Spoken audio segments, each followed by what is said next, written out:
1895년 렌트켄이라는 사람이 불투명 물체, 안이 보이지 않는 물체를 볼 수 있게 하는 빛을 발견했습니다. 이 빛이 지금 병원에 배우마다 쓰이고 있는 엑스레이입니다. 이 엑스레이가 발견되짐을 통해서 사람 속에 보이지 않던 인체의 내부도 보게 되고 뼈가 부러진 것도 보게 되고, 이것은 의학계에서 엄청난 혁신적인 발견이었습니다. 이 엑스레이가 CT가 되어지고 MRI가 되어지고 또 PET라는 것도 있더라고요. 정말 놀라운 것입니다. 그런데 이 빛은 우리의 육체의 질병을 진단하고 찾는 것이지만은, 그러나 사람의 이 질병을, 사람의 병을 가져온 근원적인 문제, 곧 타락의 문제, 죄의 문제는 이 빛이 아무리 밝아도 찾아낼 수가 없고 또 해결할 수도 없다는 것입니다. 죄로 인해서 찾아온 이 문제는, 우리의 고통의 이 병은 오직 생명의 빛 대신 예수 그리스도밖에 해결을 해주지 않습니다. 빛으로 우리 주님께서는 오셔서, 빛으로 오신 우리 주님은 오늘 요단 강가에서 세례를 받으려고 하십니다. 예수님의 세례는 생명의 빛이 되어서 우리를 구원하기 위한 첫 번째의 출발 사역입니다. 나아가서 메시아가 되셔서 우리 인류의 모든 죄를 짊어지시고 십자가 사역으로 나아가기 위한 준비 과정이죠. 오늘 우리는 이 본문을 통해서 예수님의 이 세례의 의미가 대체 무엇이고, 예수님께서 이 세례를 통해서 메시아 대관식을 임하게 되어진데, 이 메시아 대관식이 우리에게 던지는 그 메시지가 무엇인지를 함께 생각해 보기를 원합니다. 먼저 13절, 14절 말씀을 다 함께 한번 합독하도록 하겠습니다. 시작. 이때 예수께서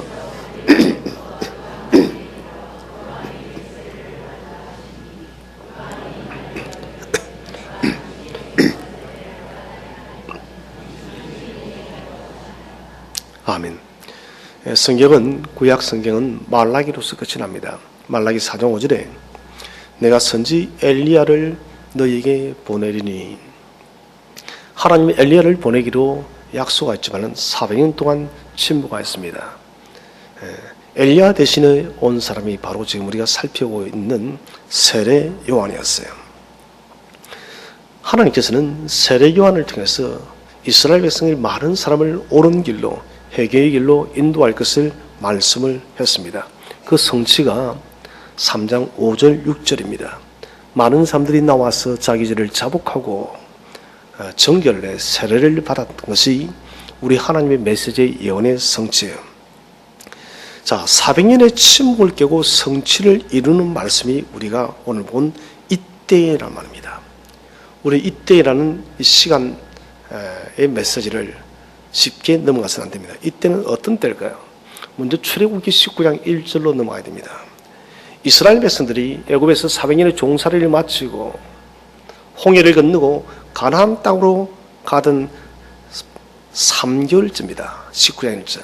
다시 말한다면 이스라엘 백성이 애굽 땅에서 자유의 몸이 된 지 3개월 되던 바로 그날에, 오늘 이때에는 세례 요한이 회개의 전파를 통해서 많은 사람에게 물세를 주던, 정결을 주던 이때에 더불어서 궁극적으로는 우리 예수님께서 이제는 메시아의 그 길을 걸어가기 위한 공적 사역을 위한 첫 출발의 이때인 것입니다. 이 예수님의 이때의 이 사역은 출애굽기 19장 1절 바이오마제, 바로 그날과 같은 고리를 채게 되어지는 것입니다. 그리고 출애굽기 20장에서 내가 너희를 인도하여 냈다. 곧 구속의 메시지입니다. 오늘 우리 주님께서는 갈릴리 나사렛으로부터 와서 세례 요한이 사역하는 요단 강가로 오게 됩니다. 갈릴리에서 왔다는 것을 제가 설명하기 하겠지만, 이것은 하나님의 구속 사역에서 중요한 메시지예요.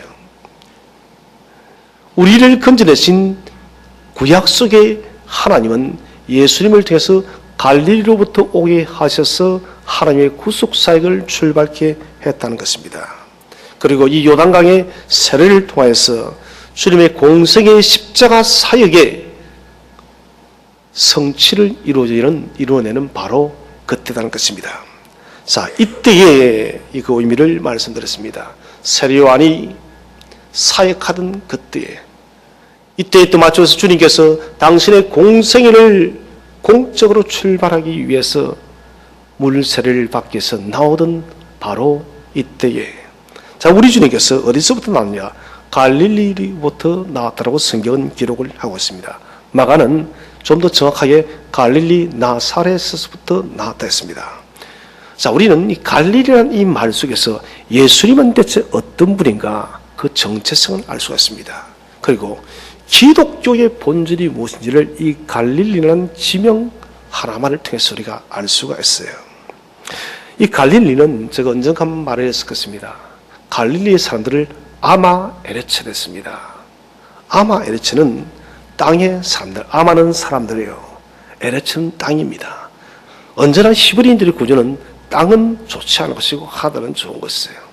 땅의 사람들이니 그들은 철저하게 멸시를 받았고 무시를 받았고 사람 취급을 받지를 못했습니다. 이 갈릴리가 이렇게 되는 것은 아수르의 침략이었죠. 아수르의 침략을 통해서 북이스라엘이 먼저 멸망하게 되었습니다. 그래서 아수르 사람들은 자기들의 남자들을 보내어서 혼혈 정책을 써서 이스라엘 백성의 순결한 피를 더럽혀 버린 것입니다. 그래서 이방의 피가 섞였다 해서 지금도 예수님 당시에도 남쪽 유다 사람들은 갈릴리 사람들을 조롱하고 멸시하고 우리는 너희와 혈통이 다르다고 할 정도로 갈릴리 사람들을 무시했습니다. 특별히 이 갈릴리 사람들은 90% 이상이 사람 대접을 받지 못했습니다. 유대인들은 노예가 될 수가 없어요. 그럼에도 불구하고 그들은 마치 노예처럼 살았다는 것입니다. 하루 종일 온몸에 땀을 흘리고 일을 해도 하루끼리를 겨우 때울 수 있는 그런 생활이었고, 그리고 94%의 사람들이 글을 읽을 줄 모르는 문명의 사람들이었습니다. 자, 오늘 우리 주님께서 이 어둠과 절망과 버림받은 이 지역에서 갈릴리 나사렛으로부터 나와서 요단강으로 나왔다는 것입니다. 이것은 이사야 선지자의 예언의 성취인 것입니다. 이사야 9장 1절을 우리 한번 다 함께 읽어보겠습니다. 시작. 전에 고통받던 자들에게는 흑암이 없으리로다. 옛적에는 여호와께서 스불론 땅과 납달리 땅이 멸시를 당하게 하였더니 후에는 해변길과 요단 저쪽 이방의 갈릴리를 영화롭게 하셨느니라. 아멘. 사람들은 갈릴리를 무시해서 이방의 갈릴리라 했습니다. 실제로 스불론 땅과 납달리 땅이 아수르에 의해서 이러면 정복이 되어져서 그들은 정말 이방의 사람들처럼 살았습니다. 그런데 이사야 선지자는 후에는 이방의 갈릴리를 영화롭게 하셨느니라. 이 영화롭게 하는 주인이 누구시냐? 바로 여러분 예수님이라는 것입니다. 예수님은 어둠을 환하게 밝히는 생명의 빛으로 살아왔던 것입니다. 나다나엘에게 메시아가 저기 있다니 무엇이라 말합니까? 나다나엘이 갈릴리 나사렛에서 무슨 선한 것이 나올 수 있느냐? 여러분, 이 선한 것이라는 것은 메시아가 날 수가 없다는 것입니다. 어떻게 그 갈릴리 나사렛처럼 그 추하고 멸시받는 동네에서 어떻게 왕이신 메시아가 나올 수 있느냐 이 말인 거예요. 주님께서는 멸시받고 버림받은 이 갈릴리 나사렛에 있어서 인류 구원을 위한, 인류의 모든 죄를 대속하기 위한 첫 공생의 출발을 갈릴리 나사렛에서부터 한다는 것입니다. 가장 낮은 곳에서 주님은 인생의 사역에 출발을 하였기 때문에 이 일을 통하여 이런 갈릴리 지역은 지금도 영화로운 땅이 되어졌다는 것입니다. 가장 낮은 땅에서 가장 높은 곳, 그것이 바로 갈보리 십자가입니다. 그런데 이 가장 높은 것은 여러분 세상의 명예의 높은 것이 아니요 저주와 멸시와 천대와 죽음의 높음이란 것입니다. 그래서 주님의 삶은 갈릴리 낮은 자의 삶에서 여러분 더 낮아진 것입니다. 그것이 바로 십자가의 사역이란 것이에요.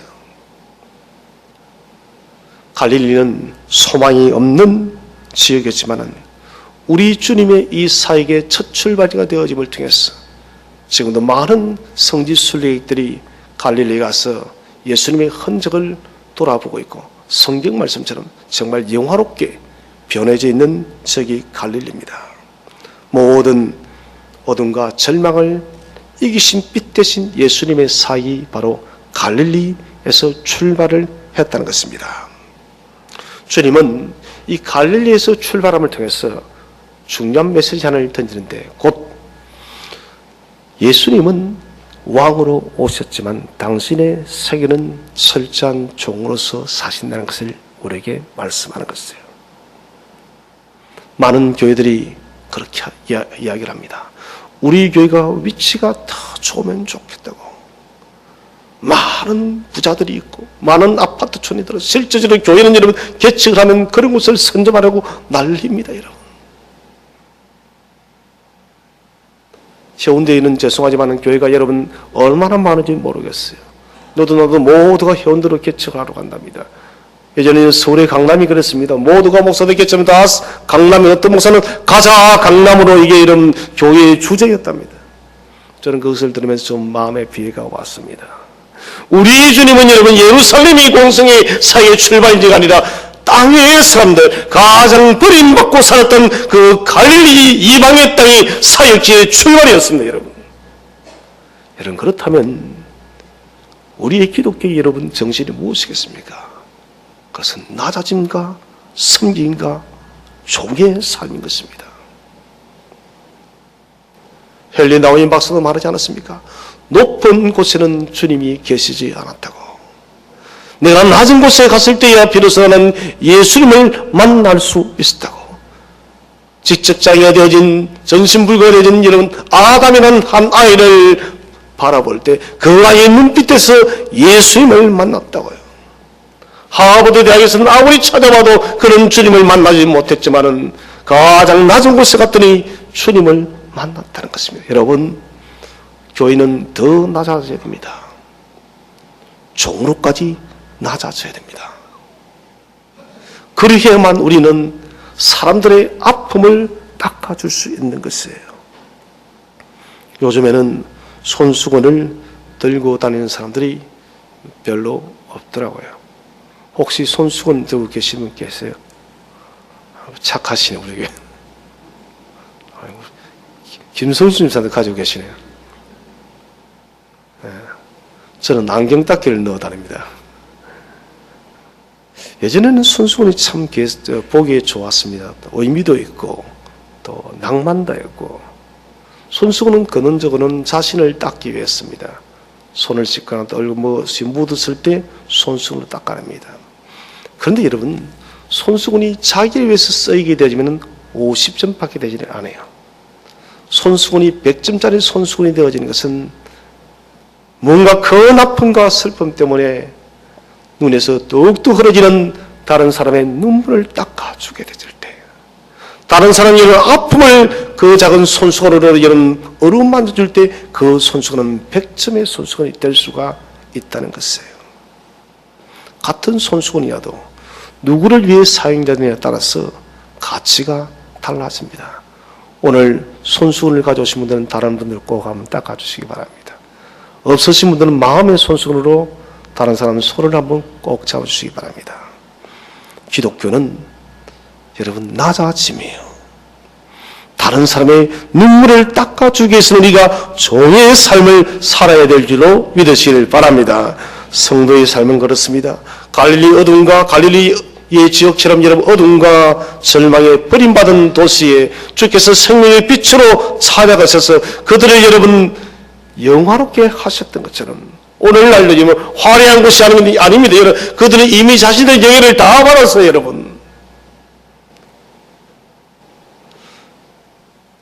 저는 물질적으로 공부하는 사람들의 아픔이 얼마나 큰지 잘은 몰라도 아는데, 제가 운동하면서 한 드라마를 보다가 저게 아픔이구나 것을 요즘 세대는 또 다르더라고요. 얼마 되지 않는 1,000만 원, 500만 원 때문에, 또 돈 많은 사람들의 그 갑질의 행보 때문에 무릎까지 꿇어야 되는, 돈이 사람을 억눌러서 그 사람의 모든 자존감까지도 부수어버리는 그런 모습을 드라마를 통해서 보니, 돈이 중요하긴 중요하구나. 그런데 이 돈이 대체 무엇이건데 사람이 이렇게 살아야 되나 하는 그런 자존감이 들어지기도 했습니다.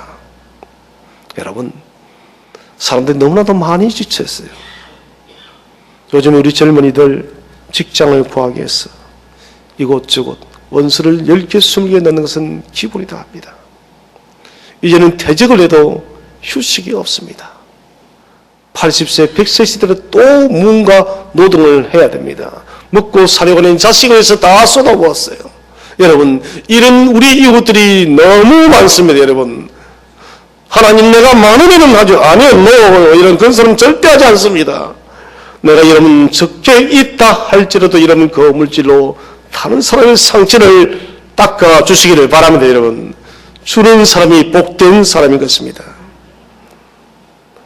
자, 이제 우리 예수님께서 세례를 받으러 오십니다.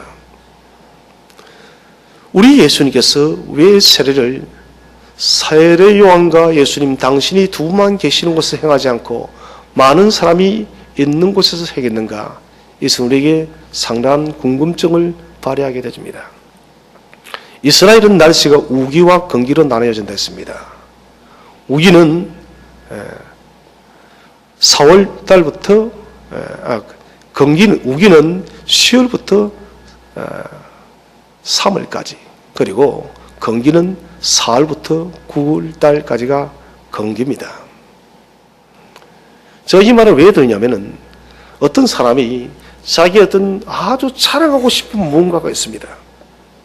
아주 명예로운 일이에요. 고대 사회는 명예가 생명이었으니까 그 명예를 나타내려고 하면 반드시 우기 때 행했습니다. 왜 우기 때 행할까요? 건기 때는 비가 오기 때문에 사람들이 밖에 많이 나오지 않는 거예요.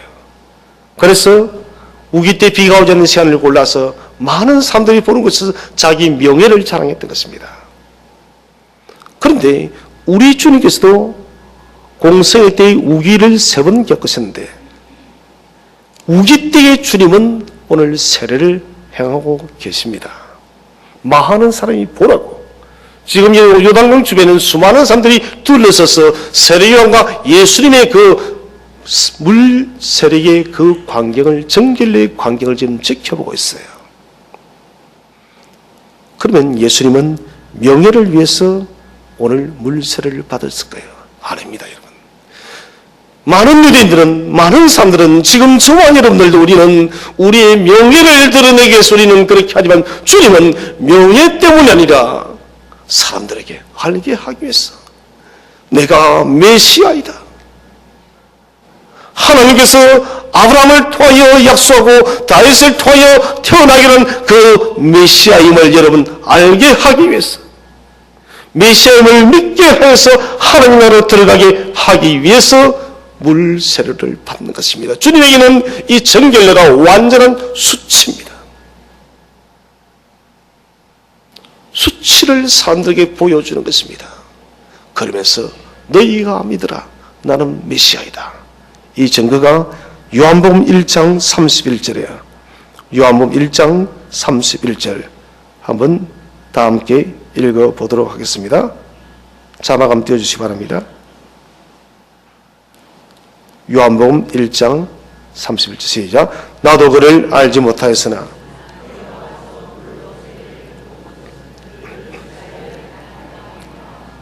아멘. 요한은 요한복음에서 기록을 하고 있습니다. 세례 요한이 내가 와서 물로 세례를 베푸는 것은 그를, 메시아를, 예수를 이스라엘에게 메시아임을, 구원자임을 나타내게 하기 위함이라. 자랑하기 위한 것이 아닙니다. 우리를 위해서 여러분 우리의 모든 죄를 짊어지고 십자가를 짊어질 그 구주라는 것을 드러내게 하기 위해서 오늘 건기 때에 정결례를 행하는 것입니다.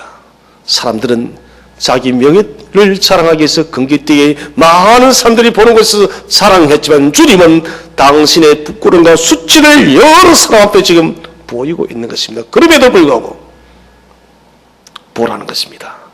나는 수치를 받아도 괜찮다. 너희가 이 정결례 예식을 통하여 내가 메시아라는 것을 믿고 하나님 나라를 소유하라는 것이 주님의 오늘 정결례의 중요한 메시지 중에 하나입니다. 사례요한은 예수님의 세례를 행하려고 하지 않습니다. 그러자 1장 4절에서 우리가 이와 같이 하여 모든 의를 이루는 것이 합당하니라. 요한의 만류에도 예수님께서는 모든 의를 이루는 것이 합당하다는 말을 통해서 정결례를 시행하게 합니다. 예수님께서는 정결례가 필요가 없죠. 죄가 없으신 분이기 때문에 그분은 죄를 씻는 이 정결례가 필요가 없다는 것이에요. 그래서 세례요한은 내가 받아야 되는 것입니다. 당신이 어떻게 이것을 받을 수 있습니까? 라고 질문을 했다는 것입니다. 자, 주님께서는 오늘 이 정결례를 통해서 모든 의를 이룬다는 것은 무슨 말이냐면 죄인의 대표자로서 선다는 것입니다. 아담이 인류를 대표한 사람이라면 예수님은 제2 아담이 되셔서 죄를 지어서 하나님의 영원한 심판을 받을 수밖에 없는 죄의 저주의 심판의 대표자로서 주님은 지금 서 있다는 것입니다. 우리가 여러분 그 자리에 서고 영원토록 심판을 받을 수밖에 없는 자리인데 주님께서 대신 그 자리에 서셔서 우리 죄를 대신 고백하는 것입니다. 이것을 신학적으로 대리적 고백이라는 것입니다. 대리적 고백. 내가 고백해야 될, 아니 우리는 아무리 고백해도 우리의 죄의 그 근원의 문제를 해결할 수가 없습니다. 그런데 죄 없으신 우리 주님께서 친히 당신께서 우리의 모든 죄를 짊어지고 우리가 고백해야 될 그 참회의 기도를 주께서 드리고 있다는 것입니다. 여러분, 이것이 십자가의 은혜인 것이에요. 그렇기 때문에 우리는 1만 달란트 빚진 자예요. 영원히 갚을 수 없는 죄인들이라는 것입니다. 구원의 사역을 위해서 예수님은 모든 것을 버렸습니다.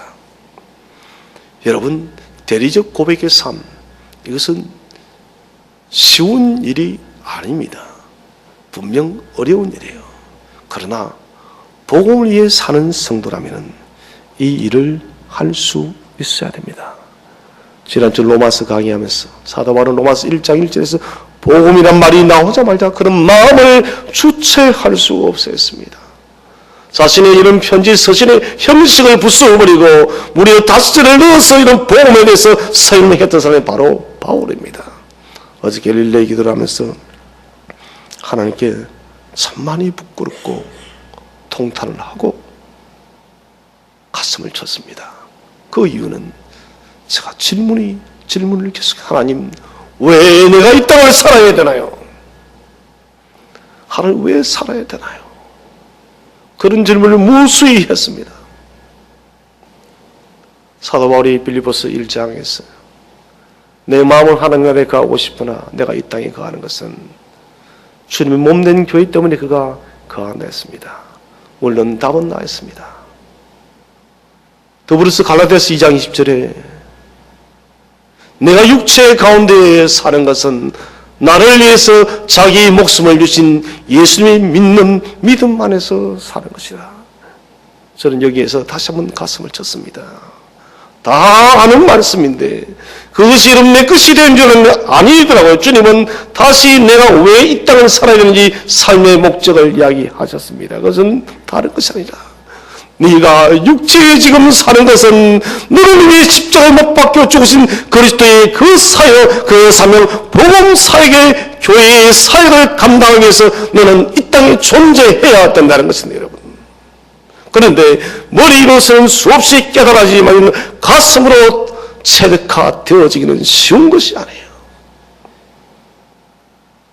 사랑하는 여러분, 우리는 삶의 목적을 지식으로 정립해서는 안 됩니다. 정말 우리 육체에 사는 것이 여러분 이 세상에 크다란 집을 짓기 위한 것이 되어서는 안 된다는 것이요. 이 세상에 내 인생의 바벨탑을 쌓는 것이 우리의 삶의 목적이 되어서는 안 된다는 것이에요, 여러분. 우리는 지금도 이 바벨탑을 쌓고 있기 때문에 여러분 점점점 하나님과 멀어지고 있는 것이에요. 날이 갈수록 여러분 교회는 위축화되지고 날이 갈수록 교회는 능력이 사라지고 날이 갈수록 여러분 성도의 믿음은 유약해지는 것이에요. 그것은 우리의 삶의 목적이 점점점 사라져가고 우리가 이 땅에 인생의 바벨탑을 쌓기 위해서 너무 많은 에너지를 쏟고 있기 때문에 우리는 주님을 잊고 살아가는 것입니다. 사랑하신 여러분, 우리 하나님은 졸지도 주무시지도 않는 분이세요. 지금도 불꽃 같은 눈으로 저와 여러분을 지키시고 인도하는 분이십니다. 그렇다면 우리는 이제 좀 변화되어진 삶을 살아야 됩니다. 저 자신도 잘 살지 못하지만은 그러나 여러분 변화되어야 됩니다. 변화되지 않고 있는 종교생활에 이것은 의미 없는 것입니다. 여러분, 종교생활을 했던 바리새인과 서기관만큼 책망을 받았던 사람들은 없습니다. 여러분, 종교생활은 결단코 하나님 나라로 문을 열지 않습니다. 여러분, 하나님의 지성소에 거하며 주와 함께 걸어가야만 천국문이 열리는 것입니다. 대리적 고백, 이것은 한 사람이 버림받고 그리스도를 알지 못하는 그 인생의 짐을 내가 짊어지고 주님, 이 사람의 죄를 부족하지만 내가 짊어집니다. 그게 뭡니까? 그 사람을 안고 품고 사랑하고 기도하며 그 사람을 생명길로 인도하는 것이 바로 여러분 각자 저와 여러분이 주어진 대리적 고백자의 삶인 것입니다. 여러분, 우리는 이 한 사람에 대해서 그렇게 울어본 적이 있습니까? 주님은 온 인류의 죄를 대속하기 위해서 여러분 십자가의 그 저주의 높은 곳에 내어 달려서 주여 저들이 하는 죄를 무엇인지 모르나이다. 주여 저들의 죄를 용서하여 주시옵소서. 가려는 주님은 운명하신 것이에요. 우리에게는 대리적 고백의 삶이 너무나도 많이 필요합니다. 우리에게는 자존심이 너무 세요. 저는 가감하게 말씀드립니다. 이런 자존심은 빵점입니다. 사람에게 자존심은 아무 유익이 없습니다. 왜 그럴까요? 자존심이란 것은 다른 사람이 나를 어떻게 평가하는가, 항상 다른 사람이 나를 어떻게 바라보는가, 체면 때문에 사는 사람이에요. 체면 때문에 살다가 체면에 걸려서 죽을 거예요. 그리스도인 자존심이 세서는 안 됩니다, 여러분. 자존심은 돈 다른 말로 고집입니다. 고집은 사람을 망하게 합니다. 우리가 강해야 될 것은 자존감이에요. 내가 나를 어떻게 바라보고 있는가. 좀 더 신앙적으로 말하면 하존감이에요. 하나님이 나를 어떻게 바라보고 있는가. 여러분, 하나님께서 나를 기뻐하신다면 우리의 자존심에는 1000번 만번 버렸어도 상관없음을 믿으시기를 바랍니다. 여러분, 주님께서 세워주시는 거예요. 그런데 우리는 이 자존심 때문에 우리는 대리적 고백자의 삶을 살지 못한다는 것입니다. 부끄러워, 나는 용기가 없어, 내가 왜 그렇게 나만 잘 살면 되지. 그리고는 내 인생 바벨탑 쌓기에 정신이 없습니다. 그 바벨탑이 무엇입니까? 보이는 과시적인 것들입니다. 넓은 좋은 집, 좋은 차, 많은 돈, 시도 때도 없는 해행, 이것을 통해 과시하는 것이에요. 여러분, 그것과 천국에 대체 무슨 관계가 있나요? 아무런 관계 없습니다.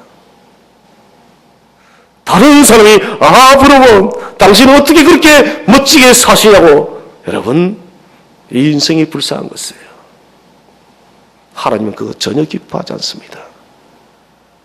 하나님은 우리가 하나님의 기쁨의 도를 얼마나 따라 살아가고 있는가, 여기에 관심이 있다는 것입니다.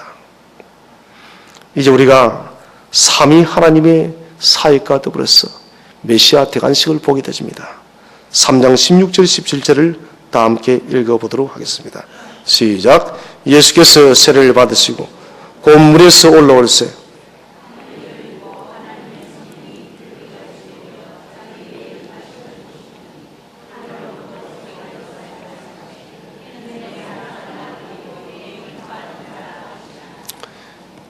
예수님의 메시아 대관식을 정결례를 통해서 공개적으로 하고 계십니다. 예수님께서 세례를 받으시는 것은 죄가 있어서 받은 것이 아닙니다. 그분은 죄가 없으신 분이어도 그가 받았던 것은 좀 전에 말씀드렸다시피 우리 죄를 짊어지셨기 때문에 대리적 고백을 하기 위해서, 다시 말하면 우리를 변론하기 위해서 주님께서 짊어졌다는 것입니다. 사탄에는 검사가 끊임없이 우리를 여러분 고소하고 우리를 저주할 때 주님께서는 변론자가 되셔서 우리를 변론하기 위해서 대리적 고백을 하기 위해서 지금 세례를 받고 있는 것입니다. 정결례는 그 당시에는 반드시 물에 잠기면은 물에 잠깐 머물러야 됩니다. 잠깐 잠겨서 무엇을 하냐면은 자기 죄를 생각하고 그 죄를 해결합니다. 예수님의 세례가 다른 사람의 세례와 다른 것은 죄에 있고 없고입니다. 마태와 마가는 예수님께서 죄가 없이 세례 받는 것을 나타내기 위해서 곧이라는 부사를 썼습니다. 유디스라면 유디스, 즉시 곧 물에서 올라오실세. 즉시 물 위로 올라오셨다. 이를 통해서 주님이 죄가 없다는 것을 입증합니다. 더불어서 올라오실세. 여러분 여기 밑줄을 꼭 좀 그어 나오시기 바랍니다. 물에서 올라오실세. 이것은 아주 중요한 말이에요. 그리고 이렇게 기록을 하십시오. 대리적 고백 완성이라고 주십시오. 대리적 고백의 완성. 주님께서 이런 물에 잠겼다가 다시 올라옴을 통해서 이제는 사람이 받아야 될 그 수치스러운 물 세례를 주님께서 받으심을 통해서, 이것은 궁극적으로 십자가 사역의 성취를 미리 예고하는 메시지예요. 이것은 우리가 출애굽기 20장으로 건너가야 됩니다. 내가 너희를 애굽 땅에서 인도하여 구속의 말과 오늘 올라오실새는 똑같은 말입니다. 왜 올라오셨느냐? 십자가를 지기 위해서. 인도하여, 하나님은 어린 양 유월절을 통해서 인도하였습니다. 루께서는 여러분 기업 무는 자 고해를 제도입니다. 보아서 나오미의 가정에 여러분 집의 재산을 회복하기 위해서 자기의 많은 재산을 팔아서 나오미의 가문을 다시 회복되게 한 것입니다. 대가를 지불했던 것입니다. 이 고해를 제도의 완성이 바로 여러분 올라오실새를 점핑해서 십자가의 예수인 것입니다. 모든 인류의 죄악을 저주를 다 한 몸에 받고 십자가에 못 박혀 운명함을 통해서 우리의 죄값을 완전히 지불했다는 것입니다. 그래서 올라오실새는 우리 인생의 죄를 주님께서 전적으로 책임지시고 전적으로 맡아주시고 전적으로 다 업으셔서 당신이 책임졌다는 것이에요. 그것이 바로 십자가의 사역입니다. 그래서 오늘 우리는 올라오실새와 십자가는 이꼴로서 생각해야 됩니다. 세례 이후에 일어난 위대한 증거는 하늘이 열리고, 하늘에서 소리가 났으면 예수님이 세례를 받기 전에 하늘이 열렸습니다. 하늘이 열리고란 말은 에노크네산, 열리다, 에노크네산. 이것은 하늘과 땅의 경계선이 무너져 내렸다는 것입니다.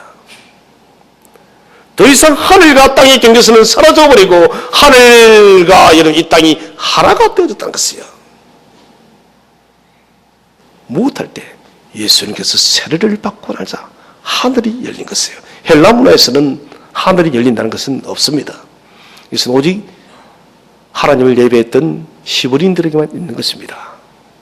그래서 사도 바울도 3층 하늘을 이야기합니다. 1층 하늘은 우리가 보는 대기권이요, 2층 하늘은 그들은 사탄이 간답니다. 3층 하늘이 곧 하나님 나라다고 히브리인은 그렇게 정의를 하고 있습니다. 이 하늘이 열렸다는 것은 하늘과 땅의 경계선이 무너지고 하나님 나라가 임했다는 것이에요. 바벨론 포로 시대 때 이스라엘 백성들은 정말 철저하게 참여했습니다. 다시는 우리가 죄를 짓지 않겠다. 우리가 돌아가면 반드시 믿음 좋은 귀한 하나님의 사람을 왕으로 세우겠다. 그렇게 참여하면서 동시에 또 그들은 하나님께 원망 아닌 원망을 했습니다. 하나님, 우리가 범죄할 때 왜 그렇게 우리를 내버려 두셨나요? 하나님, 그때 우리를 좀 찾아오셔서 우리에게 개입하셔서 우리 죄를 주님 차단했으면 주님 되지 않았습니까? 이 말 해서는 안 되죠. 사실은 주님께서 예레미야 선지자를 통해서 이런 그렇게, 아니 수많은 세를 통해서 그렇게 경고하고 예언했음에도 불구하고 그들은 듣지 않았습니다. 그래도 그들은 하나님, 그래도 좀 더 적극적으로 개입하시죠. 여러분, 이것이 바로 인간의 인간. 하나님이 어떻게 더 적극적으로 개입할까요? 하나님이 나타나서도 그들은 그렇게 회개하지 않습니다. 그래서 그들은 그 당시에 이렇게 기도를 했답니다. 하나님이시여, 하늘을 찢고 우리 가운데 임하소서. 이것이 이런 바벨론 포로시대의 공공연하게 공적 기도로서 쓰여졌습니다. 하나님이시여, 하늘을 찢고 우리 가운데 임하소서. 그런데 오늘 하늘이 찢어지는 이 하늘이 열리는 사건이 예수님의 세례 때에 나타난 거예요. 곧 이것은 여러분, 하나님 나라를 여시는 분은 오직 예수 그리스도 한 분밖에 없음을 믿으시기를 바랍니다. 여러분, 놀라운 일이 벌어진 거예요. 하늘이 열린 것은 또다시 한 번 더 했습니다. 마가복음 15장 37절 38절 다 함께 읽어보겠습니다. 시작. 예수께서 큰 소리를 지르시고 숨지시니라.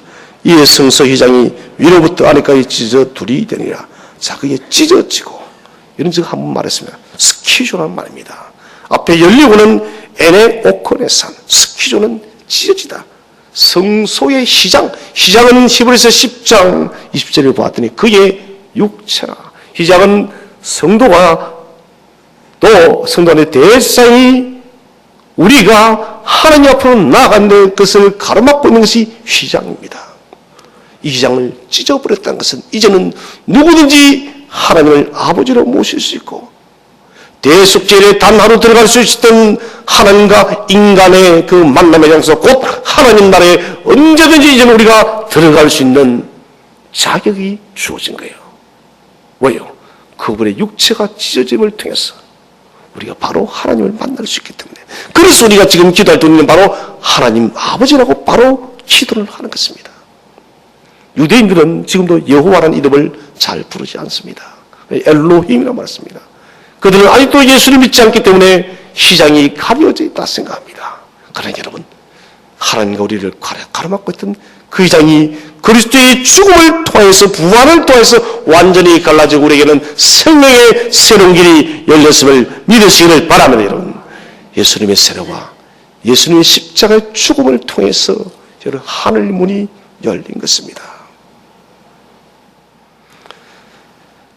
성부, 성자, 성령 하나님의 삼위 하나님의 사역이 지금 나타나고 있는 거예요. 성자 예수님께서 세례를 받으셨습니다. 사람으로서. 성부 하나님은 이 일을 계획했지 않습니까?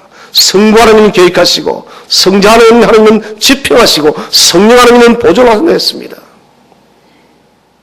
오늘 삼위 하나님의 사역을 또다시 한번 살펴봅시다. 자, 성령이 비둘기같이 자기에게 내려오심을 보시더니 성령 하나님입니다. 성령이 비둘기라는 것은 왕권을 가질 때 메신저 역할을 합니다. 그래서 이스라엘 국기는 휘장 뒤에 비둘기가 그려졌습니다. 오늘 예수님께서 이런 메시아 대관식을 할 때에 성령이 마치 비둘기처럼 붙는 거예요. 머리 위로. 기름 부은 자. 메시아의 뜻이 기름 부은 자 아닙니까? 성령의 기름 부음이 뜨겁게 풍성하게 온 인류의 죄를 구속할 만한 넉넉한 기름 부음이 부어지고 있다는 것입니다. 여러분, 이것이 마태복음의 예수님의 공생의 첫 사건입니다. 두 번째, 성부 하나님께서는 소리를 내셨습니다. 이는 내 사랑하는 아들이라. 이 말씀은 시편 2편 7절입니다. 다 함께 한번 읽어보겠습니다. 시작. 내가 여호와의 명령을 지라노라. 여호와께서 이르시되 너는 내 아들이라. 오늘 내가 너를 낳았도다. 아멘. 시편 2편은 로얄 싸움에서 왕의 시랍니다. 왜 왕의 시랄까요? 이스라엘이 이런 왕으로 옹립되어질 때 이 시편 2편을 읽었습니다. 왕의 대관식 때 있는 시를 오늘 주님은 예수님께서 정결례를 받을 때에 내 사랑하는 아들이라 시편 2편 7절을 인용함을 통해서 하나님이 주시는 메시지는 뭐냐? 예수는 메시아다는 것입니다. 예수는 만왕의 왕이요, 예수는 창조주요, 예수는 우주적 왕이라는 것을 성부 하나님이 선포하는 것입니다. 왕으로 오신 메시아를 말한 것이죠. 그리고 내 기쁨 기뻐하는 자. 이사야 42장 1절 말씀입니다.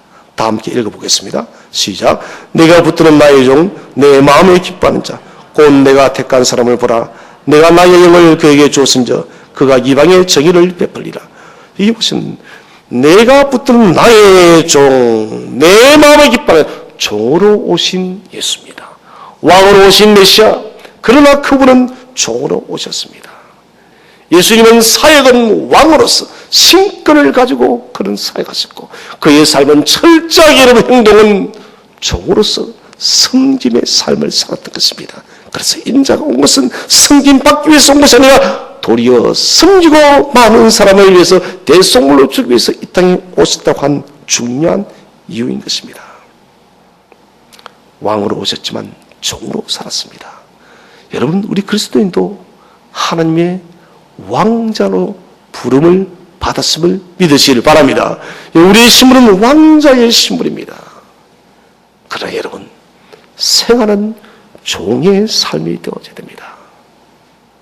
다른 사람 머리에 우뚝 서는 것이 아니라 성김의 종으로서 살아가야 되는 것입니다. 여러분, 성김의 종으로 살아가야 될 때 그 사람은 순종밖에 없습니다. 왜 예수님의 세계가 모두 예습밖에 없을까요? 그것은 종의 여러분 핵심인 순종이 체질화되어져 있기 때문에. 여러분, 종으로 살면은 높은 자리에 오르기 위해서 싸울 일이 없어요. 오직 주님 주시는 메시지만 순종합니다. 우리가 이러면 집중할 것은 어떤 자리에 내가 얼마나 높이 명예를 있겠으냐? No! 아니에요, 여러분. 내가 어떤 역할을 할 것인가? 종으로서 내가 어떻게 살아갈 것인가? 이것이 여러분, 저와 여러분이 오늘 예수님의 메시아 대관식을 통해서 우리가 알아야 될 것입니다. 그 이분의 이런 메시아 대관식은 명예의 대관식이 아니라 여러분, 수치의 대관식이에요, 여러분. 십자가를 짊어지게 한 멸시 천대의 대관식이라는 것입니다. 사람들은 명예의 대관을 꿈꿉니다. 높아지기 위해서 몸부림칩니다. 이것은 주님의 길을 거꾸로 가는 사람들이에요. 돌 중에서 가장 작은 것이 모래입니다. 가장 작지만은 공사의 모든 현장에는 모래가 다 들어갑니다. 그 이유가 뭘까요? 쪼개지고 또 쪼개져서 가장 작은 알갱이가 되어졌기 때문에 모든 공사의 현장에 들어간다는 것입니다. 여러분, 우리의 삶도 모래처럼 쪼개지시기를 바랍니다. 여러분, 쪼개져야만 겸손해지면 종으로 나가져야만 주님이 우리를 사용하는 것입니다. 그리스도를 위해서 산다는 것은 세상의 명예에 관해 쓰는 것이 아니라는 것을 섬기기 위해서, 종으로 살기 위해서, 다른 사람의 생명을 대리적 고백을 하는 그런 종의 삶을 살기 위해서 우리가 여러분 낮아지는 겸손의 간을 쓰는 것입니다. 종의 멸류관을 쓰고 위대한 구속의 사역을 이루신 우리 예수님을 본받아서 우리의 삶도 낮아짐의 겸손의 관을 쓰시고 많은 사람을 섬김으로 진리의 길로 인도하는 저와 여러분 되시기를 주의 이름으로 축원드립니다. 기도하겠습니다.